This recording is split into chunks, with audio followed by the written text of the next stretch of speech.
Então vamos aqui para a situação problema, né? A escola em que Vera atua trabalha com a perspectiva da construção de conhecimento pelo aluno.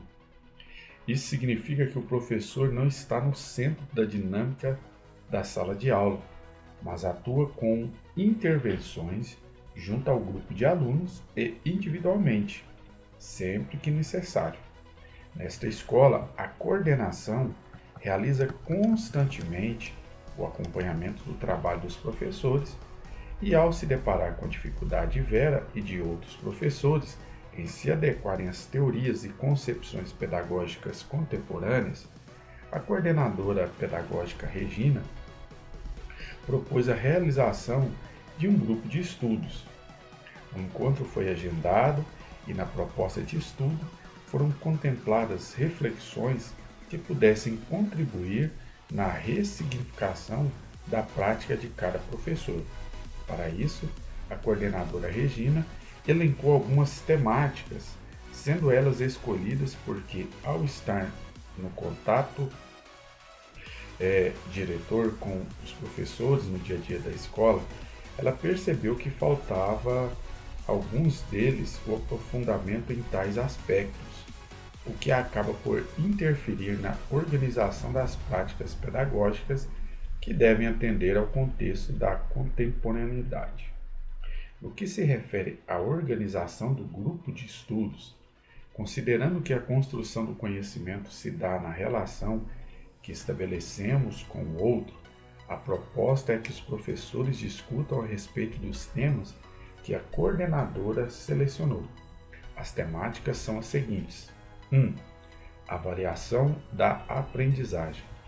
Apresentar pressupostos teóricos e práticos das concepções avaliativas, classificatória e formativa.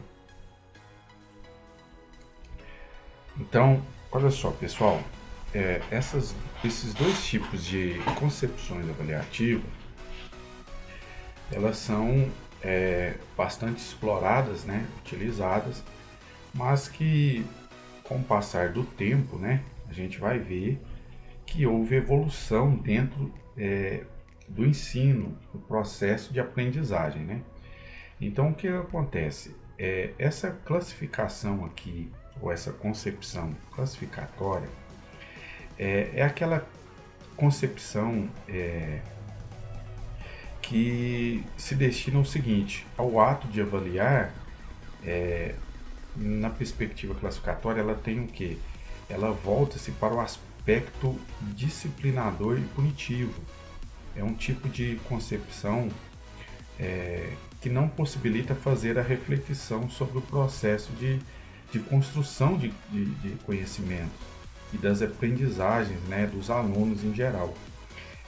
E não ajuda esse aluno, esse sujeito, a superar os seus erros e as suas dificuldades, pois ela classifica-se e tem uma comparação com outros alunos, né? Utilizando-se de notas, de conceitos, aquela questão de estrelinhas, de carimbos, né?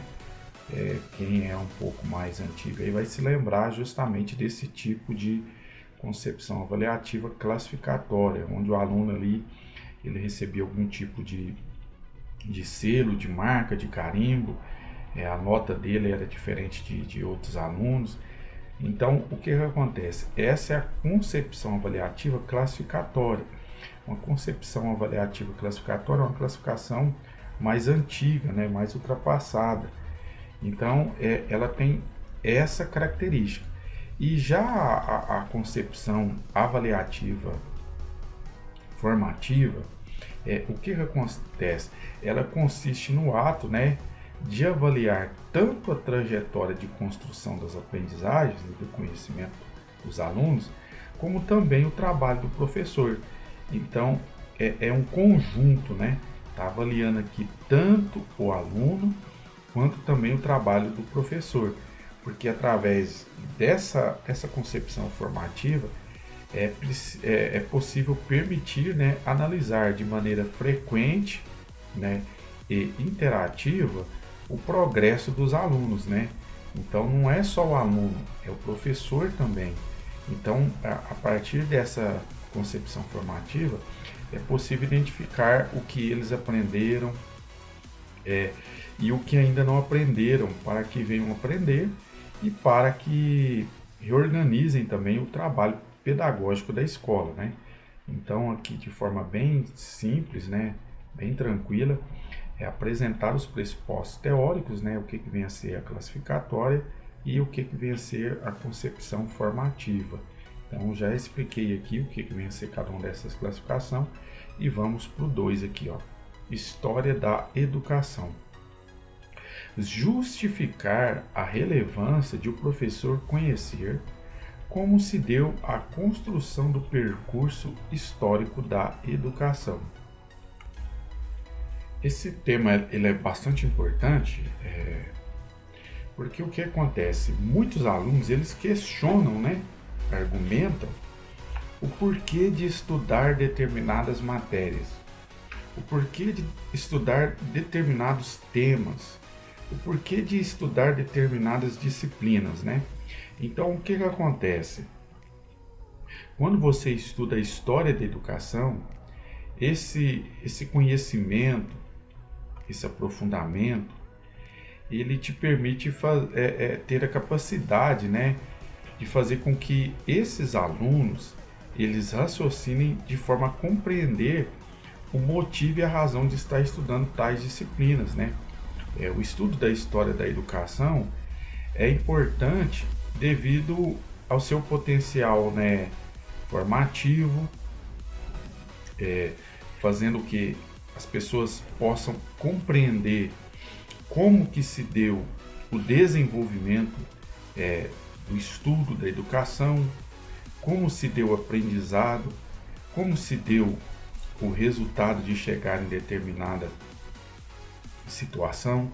Então, justamente conhecendo a história da educação, o aluno, né, ele vai ter conhecimento, o professor ele vai ter base para explicar por que chegamos em determinado contexto, né? Então, as principais fontes, né, da história da educação são documentos oficiais, sedes legislativas, relatórios, pareceres, né, projetos de governos, discursos de autoridades políticas, né? Então, é muito importante conhecer as bases, conhecer as origens e como que se deu a evolução do conhecimento, da aprendizagem, né? Então, o que acontece? Aqui ele quer que você justifique, explique, né, qual é a relevância de o professor conhecer como se deu a construção do percurso histórico da educação. Então, você vai fazer uma síntese, né, e explicar o motivo e a importância de se conhecer realmente como se deu esse percurso aqui, esse desenvolvimento da educação dentro do contexto histórico. 3. Currículo escolar. Descrever pressupostos teóricos e práticos das teorias curriculares, não crítica ou tradicional, crítica e pós-crítica. A gente percebe que a educação, de uma forma geral, ela vem passando por processos evolutivos, processos de transformação. Então vocês perceberam que dentro da SGA está narrando a situação de Vera, né, que formou-se na área da pedagogia num tempo bem anterior. E o que aconteceu naquele tempo era um ensino tradicional, né? O professor estava ali, repetia quantas vezes fosse necessário e tal, e a ênfase estava justamente no professor.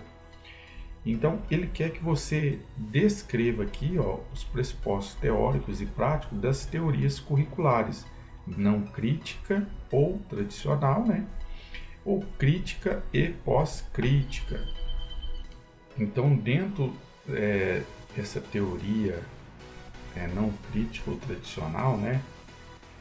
Aqui o aluno praticamente ele não desenvolve autonomia, ele está sempre na dependência. E nessa crítica, ou também chamado de pós-crítica, existe uma continuidade do currículo crítico, né? Só que com avanços. O que é a ideia aqui? Aqui o aluno vai manter um constante diálogo com o professor e com o grupo, né, de alunos. E aqui ele precisa desenvolver autonomia no seu processo formativo. Então, ou seja, ele precisa estar em constante busca pelo conhecimento, enquanto a não crítica ou tradicional busca justamente e trabalha justamente a não autonomia, né, a não desenvolver esse conhecimento assim de uma forma espontânea. Aqui na crítica ele vai buscar justamente a autonomia, né? Então ele quer que você descreva, né, esses pressupostos aí e as práticas, né, dessas teorias curriculares. Vamos lá, 4. Práticas pedagógicas, gestão da sala de aula. Expor como a gestão da sala de aula, ou seja, as práticas de ensino, podem oportunizar a melhoria da aprendizagem. Então hoje a gente percebe que houve, né, todo um cenário de mudança, principalmente dentro da sala de aula, né? O ensino hoje é um ensino cercado de tecnologia, é um ensino hoje mais autônomo, né? Então a gente percebe, ele quer que você exponha aqui como essa gestão, essa organização da sala de aula, como essas práticas de ensino, elas podem ajudar, elas podem contribuir, elas podem melhorar a questão da aprendizagem.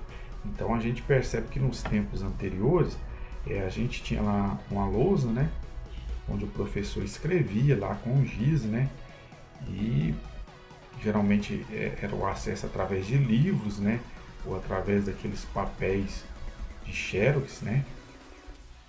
E hoje é totalmente diferente. Hoje tem um recurso tecnológico aí, os professores quase não utilizam as lousas, né? Então, como que se deu e como que essa tecnologia, como que essa organização dentro da sala de aula, elas estão melhorando, elas estão trazendo progresso na questão da aprendizagem, ok?